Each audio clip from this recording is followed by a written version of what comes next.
పేరున ధన్యవాదాలు తెలియజేస్తా ఉన్నా.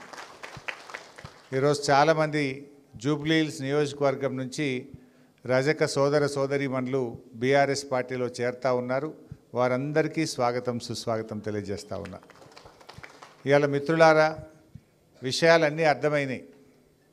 2 సంవత్సరాల రేవంత్ రెడ్డి పాలన చూసిన తర్వాత ప్రజలు ఎవరైనా మాట్లాడిస్తే పాపమే ఉన్నదిగా, నోట్ల నుంచి బూతులే వస్తున్నట్టున్నాయి. ఎవరినైనా ఎట్లుంది రేవంత్ రెడ్డి పాలన అంటే కొన్ని సందర్భాల్లో చెవులు మూసుకోవాల్సిన పరిస్థితి ఏర్పడ్డది. నాకు తెలిసి చరిత్రలో ఇన్ని తిట్లు తిన్న ముఖ్యమంత్రి అయితే ఇంకొక ఆయన ఉండడు. అంటే వెనకటనేమో ఈ జన్మల పాపం చేస్తే మళ్ళా జన్మల దాక్తుంది అందరూ. ఇప్పుడు ఈ కాలంలో దేవుడు ఎప్పటిదప్పుడే చూపిస్తున్నట్టున్నాడు. ఈయన ఇట్లా అడ్డమైన మాటలు మాట్లాడి ప్రజల్ని రెచ్చగొట్టి అధికారంలోకి వచ్చాడు. ఇప్పుడు ఏమైపోయింది, అదే ప్రజలు అదే భాషలో ఆయన తిడుతున్నారు. మరి చెల్తుందా చెల్లదా? ఆయన ఎన్ని మాటలు చెల్లే, ఇంతమంది చెల్లెళ్ళు ఉన్నారు ఇక్కడ. ఏం చెప్పిండ్రు వాళ్ళు? 6 గ్యారంటీల కార్డు ఇచ్చి ఇది భద్రంగా పెట్టుకోండి, 100 రోజుల్లో అన్నీ అమలు చేస్తామన్నారు. 100 రోజులే ఆ కార్డు మంచిగా పెట్టుకోమన్నారు. ఇంకా బాండ్ పేపర్ మీద రాసిచ్చారు. బాండ్ పేపర్ అంటే కొద్దిగా ఊళ్ళలో నమ్మకం. బాండ్ పేపర్ పోలీస్ స్టేషన్ పోయినా నడుస్తుంది, కులంలో పెద్ద మనుషుల దగ్గర పెట్టినా బాండ్ పేపర్ అంటే పంచాయతీలో కూడా బరువు ఉంటుంది అని ఒక నమ్మకం. ఈ కాంగ్రెస్ వాళ్ళు ఉత్తగా చెప్తే వాడు నమ్మేటట్టు లేడని బాండ్ పేపర్ని వాడుకున్నారు. బాండ్ పేపర్ల మీద రాసిచ్చి 2 దిక్కుల సంతకాలు పెట్టి ఇంటింటికి వంచి ఓట్లు వేయించుకున్నారు. వచ్చింది ఆ చెల్లె మహాలక్ష్మి. ప్రతి మహిళకు నెలకు 2500 రూపాయలు ఇస్తామన్నారు. అన్నారా? వచ్చినాయి ఎవరికన్నా? మరి అంటే ఇప్పుడు 2 ఏళ్ళు అయింది కాంగ్రెస్ గవర్నమెంట్ వచ్చి. ఎంత బాకీ పడ్డట్టు మీకు? ప్రతి అక్కకు చెల్లెకు 60,000 రూపాయలు రేవంత్ రెడ్డి బాకీ పడ్డాడు. కాంగ్రెస్ వాళ్ళు ఏమన్నారు? 100 రోజుల్లో 2500 ఇస్తామన్నారు. ఇప్పుడు 2 ఏళ్ళు అయింది. మరి 2 ఏళ్ళు అంటే 24 నెలలు. 24 నెలలు 2500 చొప్పున రేవంత్ రెడ్డి కట్టియాలనా వద్దా? కట్టియాలి కదా. ఇప్పుడు వస్తారు ఓట్ల కోసం. అడ్డంగా సంపాదించిన ఈ కబ్జాలు పెట్టిన భూములు, లేకపోతే ఈ వసూళ్ళు.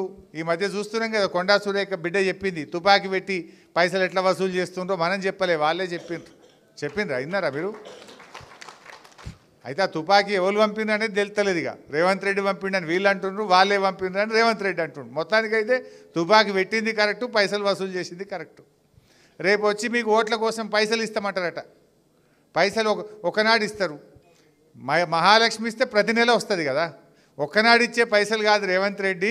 నువ్వు బాకీ పడ్డా మా 60,000 రూపాయలు ఇచ్చినాకనే మా అక్క చెల్లెళ్ళ ఓటు అడుగుమని చెప్పాలి. అంతేనా కాదా?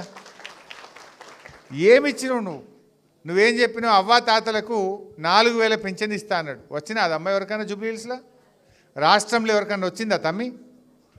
కేసీఆర్ గారు 200 ఉన్న పెన్షన్ 2,000 చేస్తా అంటే చేసిండా లేదా? కేసీఆర్ మాట మీద ఉన్నాడు. 200 చేస్తా అంటే బరాబర్ మొదటి నెల గవర్నమెంట్ వచ్చిన మొదటి నెలనే 2,000 రూపాయలు చేసిండు, ఇచ్చిండు. వీళ్ళు 24 నెలలే కదా గవర్నమెంట్ వచ్చి. 2 ఏళ్ళు అయినా 4,000 అయితే పడ్డది లేదు. అంటే పెన్షన్ విషయంలో మోసం, మహాలక్ష్మి విషయంలో మోసం, మీ పిల్లలకు ఫీజు రియంబర్స్మెంట్లు చెల్లించకుండా పిల్లలకు మోసం, నిరుద్యోగ యువతకు మొదటి ఏడాది 2 లక్షల ఉద్యోగాలు అన్నాడు. అందులో కూడా మోసమే. ఉద్యోగాలు ఇచ్చింది లేదు, చదువులకు ఫీజులు కట్టింది లేదు, మహాలక్ష్మి ఇచ్చింది లేదు, పెన్షన్ పెంచింది లేదు, అంతా మోసం. అదే మన కేసీఆర్ ఓట్లప్పుడు చెప్పినవి చేసిండు, చెప్పని కూడా చేసిండు. ఆడపిల్ల పెళ్ళికి కళ్యాణ లక్ష్మి ఇస్తాను ఎలక్షన్లప్పుడు కేసీఆర్ మాట ఇయ్యలే. ఓట్ల కోసం చెప్పలే కేసీఆర్ గారు. చెప్పకపోయినా పేదింటి ఆడపిల్ల పెళ్ళికి కష్టమవుతుందని మంచి మనసుతో 1,00,000 రూపాయలు సాయం చేసిండు కేసీఆర్ గారు. ప్రతి పేదింటి ఆడపిల్ల పెళ్ళికి, ఒక పెళ్ళి 2 పెళ్ళిళ్ళు కాదు, 13 లక్షల పెళ్ళిళ్ళకు 11,000 కోట్ల రూపాయలు ఇచ్చిండు కేసీఆర్ గారు. ఈ కాంగ్రెస్ వాళ్ళు ఏమైంది? అరే కేసీఆర్కి మంచి పేరుంది, అక్కజెల్లెళ్ళు అందరూ కేసీఆర్కి వేసేటట్టు ఉన్నారని ఏం ఆశ చెప్పారు మనకు? ఏం చెప్పిండ్రు? ఇక అంత అక్కజెల్లెలు. ఎందుకంటే కేసీఆర్ కిట్టు మంచిగా అయింది, నల్ల నీళ్ళు రోజు ఇంట్లోకే బిందెలు పడుతున్నాయి, మంచినీళ్ళు మంచిగా ఇచ్చిండు, కేసీఆర్ కిట్ ఇచ్చిండు, కళ్యాణ లక్ష్మి ఇచ్చిండు, 4000 పెన్షన్ ఇచ్చిండు. అంత కేసీఆర్కు అక్కజల్లలో ఓట్లన్నీ బీఆర్ఎస్కి వేటట్టు ఉన్నాయని ఆయనతో తులం బంగారం అన్నాడు. కేసీఆర్ లక్షనే ఇచ్చిండు, నేను తులం కలుపుతా అన్నాడు. వచ్చనా ఎవరికైనా మరి తులం వచ్చినా చెల్లే రాలే, కానీ అది మాత్రం కొండెక్కింది. 1,30,000 అయింది రేవంత్ రెడ్డి వచ్చినాక. పెరిగిందా లేదా? తులమేమో కానీ గరీబోడు ఈసం కూడా కొనుక్కోకుండా అయిపోయింది. ఆడవిళ్ళ పెళ్ళుంటే పుస్తమట్టలు చేయాలంటేనే పరిశానికి వచ్చింది రేవంత్ రెడ్డి పాలనలో. తులమిస్తా అని మొదటికే మోసం చేసిండు. అంటే ఈ రకంగా కేసీఆర్ గారు చెప్పకపోయినా ఆడవిళ్ళ పెళ్ళికి ₹1,00,000 ఇచ్చిండు. కానీ రేవంత్ రెడ్డి చెప్పి ఓట్లేసుకొని గద్దెనెక్కి మోసం చేసిండు ఇవాళ రేవంత్ రెడ్డి గారు. ఆలోచన చేయండి. దవాఖానలో పోతే మీ బిడ్డ కోడలో కాన్పు అయితే కొండాపూర్ దవాఖానకు పోతారు మీరు ఎక్కువ. కొండాపూర్కి పోతే మీకు కాన్పు చేపించి కేసీఆర్ కిట్ ఇచ్చి బిడ్డ అకౌంట్లో పైసలు వేసి తల్లిని పిల్లను ఆటో కిరా లేకుండా మీ ఇంటికాడ దించిపించిండా లేదా కేసీఆర్? రేవంత్ రెడ్డి వచ్చినాక వస్తున్నాయా? పైసలు బంధు, కిట్టు బంధు. దవాఖానలో పోతే సూదులు కూడా లేవు, బయటకే రాత్తురు కొనుకొచ్చుకోమని. స్కానింగ్ బయటకే అయిపోయింది, మందులు బయటకే అయింది, కేసీఆర్ కిట్ బంద్ అయిపోయింది. ఇట్లా ఉన్న పథకాలకు కత్తెర పెట్టిండు రేవంత్ రెడ్డి. బతుకమ్మ చీరలు వచ్చినాయమ్మా? అప్పుడు ఏమన్నాడు రేవంత్ రెడ్డి అంటే, కేసీఆర్ ఒకటే చీర ఇస్తుండు, నేను వస్తే 2 చీరలు ఇస్తా అన్నాడు. ఉన్న చీర బంద్ అయిపోయింది. అవునా కాదా? ఉన్న చీర బంద్ పెట్టి 2 ఏళ్ళే. ఇప్పుడు 2 బతుకమ్మలు వచ్చినాయి రేవంత్ రెడ్డి వచ్చినాక. ఉన్న చీర బంద్ అయిపోయింది. 2 ఇస్తాడని మనం ఆశపడితే మొదటికే మోసమైంది. తులం బంగారం అని ఆశపడితే కళ్యాణ లక్ష్మి చెక్కు కూడా చక్కగా ఎత్తలేదు. ఉన్న కేసీఆర్ కిట్ బంద్ అయింది, న్యూట్రిషన్ కిట్ బంద్ అయింది. రైతుల దగ్గరికి పోయి ఏమన్నాడు? కేసీఆర్ 10,000 ఇస్తుండు రైతు బంధు, నేనైతే 15,000 ఇస్తా అన్నాడు. 15,000 మాట దేవుడు ఎరుగు. 2 రైతు బంధులు ఎగ్గొట్టిండు. 2 పంటలకు రైతు బంధు ఎగ్గొట్టిండు. మొత్తానికి 0 రైతు బంధు అట్లా ఎగ్గొట్టిండు. కౌలు రైతులకు ఏమన్నాడు? రైతుకి ఇస్తా, కౌలు రైతుకు కూడా రైతు బంధు ఇస్తా అన్నాడు. ఇప్పుడు ఏమైందా రేవంత్ రెడ్డి అంటే వాళ్ళే చూసుకుంటారు, నాకు తెలియదు అంటుండు. మరి ఓట్లప్పుడు తెలియదా ఈ ముచ్చట? అంటే ఎట్లన్నా చేసి గెలవాలని. వెనకటికి కూడా అన్నాడట, 100 అబద్ధాలు ఆడనే పెళ్లి చేయమన్నాడట. కానీ రేవంత్ రెడ్డి 100 అబద్ధాలు ఆడి కుర్చీలో కూర్చోవాలంటుడు. కానీ బిడ్డ పాపం ఉత్తగపోతుందా? ఊకుంటారా జనం? ఇట్లా ఎన్ని విషయాలు చెప్పిండంటే, రైతు బంధు విషయంలో మోసం, కౌలు రైతుల విషయంలో మోసం, బతుకమ్మ చీరల విషయంలో మోసం. LRS కేసీఆర్ ఉన్నప్పుడు ఇదే జూబ్లీ హిల్స్లో రేవంత్ నగర్ కానీ, బోర్బండ కానీ, ఎర్రగడ్డ కానీ, మన అన్ని డివిజన్లలో పేదలు తెలుసో తెలియక ఇల్లు కట్టుకుంటే 58 జీవో కింద ఫ్రీగా పట్టాలు ఇచ్చిండు. 59 జీవో కింద మీకు రిజిస్ట్రేషన్లు చేసి ఇచ్చిండు కేసీఆర్ ఏమో ఉన్న ఇల్లుకు పట్టా ఇచ్చిండు. కంటి నిండా నిద్రపోనిగా మీకు బుల్డోజర్ రాదు, ఎవడు రెవెన్యూ రాడు, పోలీసోడు రాడు, లీడర్లు బెదిరియరు అని పట్టాలు ఇచ్చింది కేసీఆర్. రేవంత్ రెడ్డి వచ్చి ఏం తోలుతుండు? ఇప్పుడు బుల్డోజర్ తోలుతుండా లేదా? ఎప్పుడు బుల్డోజర్ వస్తుందో అని భయంగా బతుకుతున్నాం. కేసీఆర్ ఏమో మీకు ఎవడు రెవెన్యూ రాడు, లీడర్లు బెదిరియద్దు అని ఇండ్లకు పట్టాలు ఇచ్చిండు. మీకు 58 జీవో పట్టాలు ₹1 ఖర్చు లేకుండా ఇచ్చిండు. 59 జీవో కింద రిజిస్ట్రేషన్ చేసి తల్లి చేతిలో కాయిదాలు పెట్టిండు మా మాగంటి గోపీనాథ్ మన కేసీఆర్. కానీ రేవంత్ రాగానే బుల్డోజర్ మోపైంది. అయిందా లేదా? ఎన్ని ఇళ్ళు కూలగొట్టిండ్రు? ఒక్క ఇళ్ళన్న కట్టిండు ఆ రేవంత్ రెడ్డి 2 ఏళ్ళల్లో. కూలగొట్టిన ఇల్లు మాత్రం 1000 ఇళ్ళు కూలగొట్టిండు. కానీ ఒక్క ఇల్లు కూడా రేవంత్ రెడ్డి ఇలా కట్టిన పాపాన పోలే. మరి ఇవన్నీ మీకు తెలుసు. మా అక్కచెల్లెళ్ళు ఉన్నారు, మద్యం సీసాల ధరలు పెంచాడు. మా ఊళ్ళు తాగద్దురని ఆయన అంటే వాళ్ళు ఆగుతలేరు. రేవంత్ రెడ్డి అప్పుడు ఏమన్నాడు? నేను వస్తే మద్యం బంద్ పెడతా, మొత్తం తాగుబోతుల తెలంగాణ అయిందన్నాడు. వచ్చి ఏం చేసిండు ఈ పుణ్యాత్ముడు? బీర్ సీస ధర పెంచిండు, విస్కీ సీస ధర పెంచిండు, కళ్ళు సీస ధర పెంచిండు. ఇప్పుడు ఇక మద్యం షాపుల ధర కూడా పెంచిండు. ఎన్ని అల్ల 2 లక్షలకున్న దుకాణాన్ని 3 లక్షలు పెట్టిండు దరఖాస్తు. మొన్న 3,000 కోట్లు సంపాదించిండు దరఖాస్తులు అమ్మి. వైన్ షాపుల దరఖాస్తులు అమ్మి 3,000 కోట్లు సంపాదించిండు రేవంత్ రెడ్డి. సాలేయట. మళ్ళీ పైసలు లేవంటాడు. గరీబోళ్ళకి ఏమైందా మహాలక్ష్మి అంటే పైసలు లేవంటాడు. మరి నిన్న మద్యం దుకాణాల మీద వచ్చిన 3,000 కోట్లు ఏం చేస్తున్నావు రేవంత్ రెడ్డి? ఢిల్లీకి ముడుపులు కడుతున్నావా? వాటా చెల్లిస్తున్నావా? ఢిల్లీలో పోయి కప్పం కడుతున్నావా మీకు హైకమాండ్కు? ఇవాళ ఈ రకంగా పాలన జరుగుతూ ఉంది. ఒక్కసారి 2 సార్లు 55 సార్లు ఢిల్లీకి పోయింది పుణ్యాత్ముడు. ఢిల్లీకి ఎక్కువ, గల్లీకి తక్కువ. ఎప్పుడైనా నచ్చిండా జూబ్లీ హిల్స్ గల్లీకి? ఢిల్లీకి మాత్రం 55 సార్లు పోయిండు. ఈ రకంగా ఇవాళ రేవంత్ రెడ్డి పాలన జరుగుతూ ఉంది. ఇంకా చెప్పుకుంటూ పోతే చాలా ఉన్నాయి. నేను మీతో కోరేది ఒక్కటే, ఇవాళ ఏమంటాడు రేవంత్ రెడ్డి, మన జూబ్లీ హిల్స్లో ఎవరన్నా తెలుసో ఏంటిదే చెప్తే చాలా ఉన్నాయి. జూబ్లీ హిల్స్ డివిజన్లో తెలుసో తెలియకో మీరు ఎవరైనా కాంగ్రెస్ కోటేషన్ అనుకో, ఏమంటాడు, ఏ అక్కచెల్లెలు ఎవరు మహాలక్ష్మి అడుగుతలేరు, ఊకే టీఆర్ఎస్ వాళ్ళే మాట్లాడుతురు, మహాలక్ష్మి ఎగబెట్టినే నాకు ఓటేసినరు అంటాడు. అంటాడా?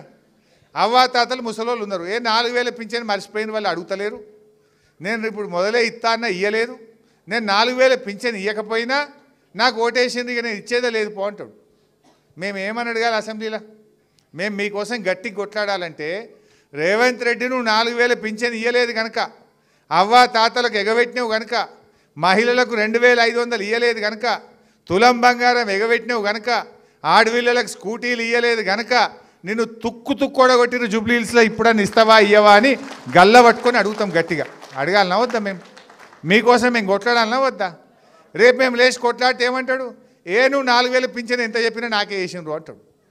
ఏ నువ్వు మహాలక్ష్మి ఇవ్వలేదు అన్నా నన్ను గెలిపేయలేదా నువ్వేం మాట్లాడతావు అంటాడు. అంటే రేవంత్ రెడ్డి నోరు ముయించాలంటే, రేవంత్ రెడ్డి మీకు ఇచ్చిన మాట నిలబెట్టుకోవాలంటే కాంగ్రెస్ ప్రభుత్వానికి జూబ్లీ హిల్స్లో మీరు సురుకు పెట్టాలి అందరు కలిసి. ఇది ఒక మీకే లాభం కాదు, మొత్తం తెలంగాణకు లాభం అయితే. అందరు మీదిక్కు చూస్తున్నారు తెలంగాణ వాళ్ళు.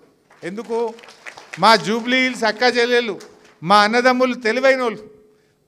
ఇవాళ జూబ్లీ హిల్స్లో గట్టిగా కర్రు కాల్చి వాత పెడితే మొత్తం తెలంగాణలో మహాలక్ష్మి వస్తుంది, మొత్తం తెలంగాణలో 4000 పింఛన్ వస్తుంది, మొత్తం తెలంగాణలో 15,000 రైతు బంధు వస్తుందని అందరూ మీదిక్కు చూస్తున్నారు. మరి అందరి ఆశలు నిజం చేస్తారా? ఏం చేస్తారు? ఏం చేయాలి మరి? దేనికి? మర్చిపోవద్దు దయచేసి. ఇలా రజకుల ఆత్మగౌరవం పెంచింది కేసీఆర్. చాకలి ఐలమ్మ గురించి ఎవరు పట్టించుకోలే. కేసీఆర్ గారు వచ్చినాకనే చాకలి ఐలమ్మ గారి గొప్పతనాన్ని రాష్ట్రానికి చెప్పి అసెంబ్లీలో మాట్లాడి ఆ అమ్మగారి జయంతిని వర్ధంతిని అధికారికంగా జరిపిన పార్టీ బీఆర్ఎస్ పార్టీ. ఇలా మీకు ఫ్రీ కరెంట్ ఇచ్చిండు, మీరు అడగలే. ఎన్నికల్లో చెప్పకపోయినా మా రజకులకు, మా నాయి బ్రాహ్మణులకు కరెంటు బిల్ లేకుండా చేసిండు. ఊర్లలో కానీ హైదరాబాద్లో కానీ ఏదో ఇస్త్రీ పెట్టి బతికేటోళ్లకు కరెంట్ బిల్ కట్టలేకపోతున్నారు. వాళ్ళు బతకాలని చెప్పి 250 యూనిట్ల దాకా ఉచిత కరెంట్ ఇచ్చిండు కేసీఆర్. ఇగో రేవంత్ రెడ్డి వచ్చినాకనేమో బిల్లులు పంపుతుండు. నాకు ఎవరో తెచ్చిచ్చిర్రు జూబ్లీ హిల్స్కి వెళ్ళి. ఇది రేవంత్ రెడ్డి వచ్చినాక ఆనాడు కేసీఆర్ ఏమో ఇస్త్రీ పెట్టలకు ఫ్రీ కరెంట్ ఇస్తే, ఇది ఎవరి పేరు ఉన్నదంటే మధురాబాయి అట. ఎక్కడుంటుంది? రెహమత్ నగర్. మధురాబాయి ఇస్త్రీపేట దుకాణం రెహమత్ నగర్ మన జూబ్లీ హిల్స్లో. ఎంత బిల్లు వచ్చిందంటే 55,998 బిల్లు పంపిరు మధురాబాయికి. ఇక ఆమె ఏం కావాలి? ఇడిచిపెట్టు. ఇది మధురాబాయి కరెంట్ బిల్. ఇది రెహమత్ నగర్లో మీ దగ్గర కేసీఆర్ ఏమో ఫ్రీ కరెంట్ ఇచ్చిండు, రేవంత్ రెడ్డి ఏమో 55,000 బిల్లు కట్టమ్మా అని మధురాబాయికి పంపిండు. ఇది ఇంకోటి బాలమణి ఎక్కడుంటుంది? బోర్బండలు ఉంటుందట. బోర్బండలు ఉండే బాలమణి ఇస్త్రీపెట్టే దుకాణానికి 31,723 బిల్లు పంపిండు రేవంత్ రెడ్డి. కేసీఆర్ ఏమో ఫ్రీ, రేవంత్ రెడ్డి ఏమో 31,000 బిల్లు పంపిండు. అంటే బిల్లు మంచిగా పంపినామని ఓటేస్తామా? రేవంత్ రెడ్డి 31,000 పంపినావు, దాన్ని నీకే వేస్తామందామా? ఏమందాం మరి? ఆలోచన చేయండి. రేపు ఈ బిల్లు లాగాలంటే రేవంత్ రెడ్డి గూబ గుయ్యం అనిపించాలి మీరు జూబ్లీ హిల్స్లో. మనది 3వ నంబర్, మీదికెళ్ళి 3వ నంబర్ మనది. అయితే కిందికెళ్ళి 3వ నంబర్ రోడ్ రోలర్ గుర్తున్నది, మరి అది కార్ లెక్కనే ఉంటుంది. మరి ముసలోళ్ళు పెద్ద మనుషులు ఆయన ఆగమాగంలో ఓటు వస్తే పరిశాన్. వీళ్ళు హుషారు ఉన్నారు. కాంగ్రెస్ వాళ్ళు ఏం చేశారంటే మనను ముసలోళ్ళు అంతా కేసీఆర్ అంటారు, ఎందుకంటే 2,000 పింఛన్తో. ఇక కనబడక ఎవరైనా రోడ్ రోలర్ను కారు అనుకొని వస్తా ఇక్కిరి. ఆ చపాతీ మేకర్ కూడా కారు లెక్కనే ఉంటుంది, దానికి కొత్త ఇక్కిరి. ఓ సబ్బు పెట్టి ఉంటుంది కారు లెక్క, దానికి కొత్త ఇక్కి అని అన్ని గుర్తులు పెట్టిరు. వీళ్ళు ఉపాయం చేసి ఇండిపెండెంట్లతో పెట్టి ఆ గుర్తులన్నీ పెట్టిరు. ఏమన్నా కొన్ని ఓట్లు చిత్తిపోతే బాగుండు బీఆర్ఎస్ వాళ్ళు, కొన్ని ఖరాబ్ అయితే మేమేమన్నా బయటపడకపోతామా అని ఏదో అంటారు చూడు, దింపుడు గల మాష. రేవంత్ రెడ్డి దింపుడు గల మాష. బిడ్డ నువ్వు చపాతీ మేకర్ పెట్టు, ఇంకెన్ని గుర్తులు పెట్టు. మా జనం చాలా తెలివైన వాళ్ళు. మనది మీదికెళ్ళి 3వ నంబర్ మాగంటి సునీత ఫోటో ఉంటుంది, ఆమె పేరు ఉంటుంది, కారు గుర్తు ఉంటుంది. కారు గుర్తు కాడ ఏమైనా కింది మీద అనిపించింది అనుకో, దాని లెక్క రోడ్ రోలర్ ఉంటే సునీతమ్మ ఫోటో చూడండి. మాగంటి సునీత ఒక్కతే ఆడామున్నది అందులో. ఆ సునీతమ్మ ఫోటో చూసి సునీతమ్మకి ఎదురుగా కారు మీద గుద్దాలి గట్టిగా. సో జాగ్రత్తగా ఆలోచన చేయండి. ఇది అందరి భవిష్యత్తు. ఇక్కడ మాకేం వచ్చేది లేదు. నిజానికి సునీత ఒక్కతే గెలిస్తే గవర్నమెంట్ వస్తుంది. ఆ బీఆర్ఎస్ రేపేం కేసీఆర్ ముఖ్యమంత్రి కాడు కదా, రేవంత్ రెడ్డి తెల్లారి దిగిపోడు కదా. కానీ రేవంత్ రెడ్డికి అర్థం కావాలి, నేను ప్రజల్ని మోసం చేసిన, అబద్ధాలాడి తులం బంగారం అని 4000 పింఛనని, మహాలక్ష్మి అని, స్కూటీలని, ఉద్యోగాలని నేను మాటలు చెప్పి గద్దెనెక్కిన, జనం కోపం వచ్చింది. ఇప్పటికైనా నేను చేయకపోతే నా పని అయిపోతుందని ఆయనకు అర్థం కావాలన్నా వద్దా? కావాలంటే మీరు అందరూ కూడా దయచేసి రేపటి ఎన్నికల్లో సునీతమ్మని గెలిపించాలి. ముఖ్యంగా మహిళలు ఉన్నారు, మా అక్క చెల్లెళ్ళు. ఒక విషయం ఆలోచించండి. పాపం మాగంటి గోపీనాథ్ చనిపోయిండు. ఆయన 5 ఏళ్ల కోసం ఎమ్మెల్యే గెలిచిండు. అదృష్టం బాగలేదు, కిడ్నీలు ఖరాబ్ అయినాయి. దురదృష్టంతో ఏడాదికే చచ్చిపోయిండు. చనిపోతే 2 ఆడపిల్లలు ఉన్నారు ఆమెకు, పెళ్ళిళ్ళు కాని పిల్లలు ఉన్నారు 2. కొడుకు అయితే ఇంకా చిన్న పిల్లగాడు, కాలేజీ కూడా పోలేదు. ఒక్క పిల్లల పెళ్ళిళ్ళు కాలే, 2 ఆడపిల్లలు ఉన్నారు. బీఆర్ఎస్ పార్టీ ఏం చేయాలి? వాళ్ళని తీసేసి కొత్త వాళ్ళని తేవాలనా? మర్యాద ఏముంటుంది మనకు?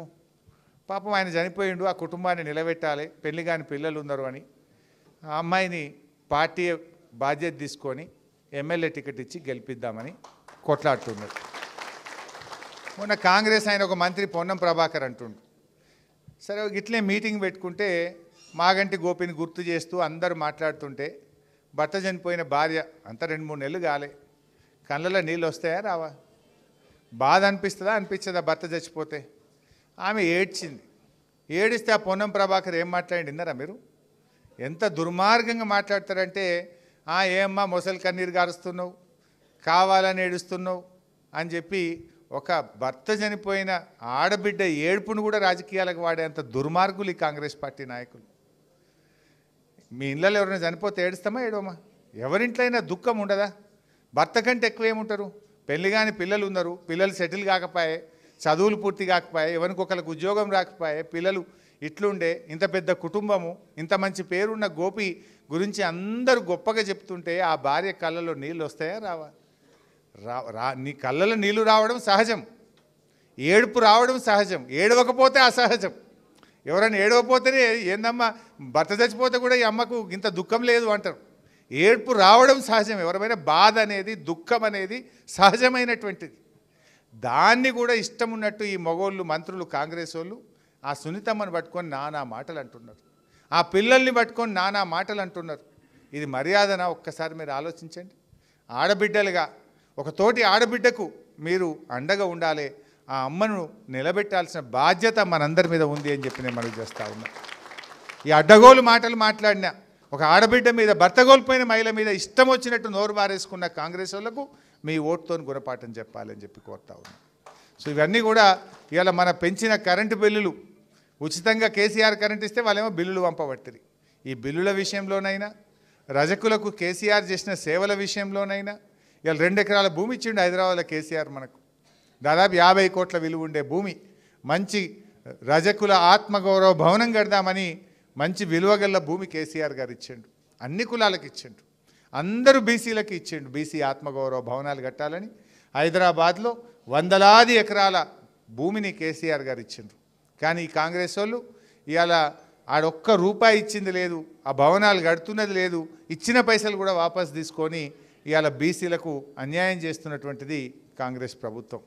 బట్ ఒకటి నిజం, ఇవాళ ఎవరిని కదిలిచ్చినా, ఏ ఆటో ఆయనను కదిలిచ్చినా, ఏ బస్సు డ్రైవర్ను కదిలిచ్చినా, ఏ కండక్టర్ను మాట్లాడించినా, ఏ కార్మికుడిని మాట్లాడించినా, ఏ రైతును మాట్లాడించినా, ఏ నిరుద్యోగిని మాట్లాడించినా ఎవరైనా ఏమంటారు? మళ్ళా కేసీఆరే రావాలి, కారే గెలవాలి అనేటువంటి మాట ఇవాళ ప్రతి ఒక్కరూ అంటున్నారు. అందులో మీరు మళ్ళీ వచ్చేది ఖాయం. తప్పకుండా బీఆర్ఎస్ ప్రభుత్వం వస్తుంది. మీరు ధైర్యంగా ఉండండి. గోపి గారు మంచి పనులు చేశారు. మంచినీళ్ళ బాధ గోపి గారు వచ్చినాక తీరలేదా? మున్పటి లెక్కనే ఉండేనా? గోపి గారు వచ్చినాక నల్లాలు పెట్టి రోజు నీళ్ళు వచ్చేటట్టు చేసిండు, మంచిగా రోడ్లు చేసిండు, ఇంత కరెంటు మంచిగా వచ్చేటట్టు చేసిండు, పెన్షన్లు చేసిండ్రు, ఆడవిళ్ళ పెళ్ళిళ్ళకి సహాయం చేసిండ్రు. ఎన్నో మంచి కార్యక్రమాలు జరిగినాయి. రేపు మళ్ళీ ఇంకా మంచి జరగాలంటే మళ్ళీ బీఆర్ఎస్ఏ గెలవాలి. ఈ కాంగ్రెస్కు గుణపాఠం చెప్పాలి. మీరందరితో నేను కోరేది, మీరు ఎట్లాగూ వేస్తారు, ఆ 11వ తారీఖు నాడు అందరికీ చెప్పి ఓటేయించండి. కొంతమంది ఏంటంటే ఏం పోతాం నేను ఒక్కదాన్ని వేయకపోతే ఏమవుతుంది, గంత దూరం పోయి లైన్లో నిలబడాలన్నా ఏం పోతాంలే అని అనుకుంటారు కొంతమంది. కానీ అది మంచిది కాదు. ప్రజాస్వామ్యంలో ఓటును తప్పక వినియోగించుకోవాలి. ఒక గంట కష్టం అనుకోకుండా ఓటు అనేది మన తలరాత మారుస్తుంది, మన భవిష్యత్తును నిర్ణయిస్తుంది. అందువల్ల మీరందరూ కూడా ఓటుకు వెళ్ళాలి, 11వ తారీఖు నాడు ఓటు వేయాలి, మన సునీతమ్మను గెలిపించాలని చెప్పి నేను కోరుతా ఉన్నా. మీరు వేయడమే కాదు, మీ చుట్టుపక్కల ఉండే మీ ఇంటి పక్కోళ్ళో, ఇంటి మీద ఉన్నోళ్ళో, కిరాయికున్నోళ్ళో, మీ ఓనర్లో అందరినీ సంధాయించండి. ఎందుకు బీఆర్ఎస్ గెలవాలనో అర్థమయ్యేటట్టు చెప్పండి, మద్దతు కూడగట్టండి. ఒక్కొక్కరు ఒక సునీతమ్మ లాగా, ఒక్కొక్కరు ఒక కేసీఆర్ లాగా, ఒక గోపీనాథ్ లాగా మీరందరూ కూడా ఈ వారం 10 రోజులు సహకారం అందించండి. తప్పకుండా మీ ఆకాంక్ష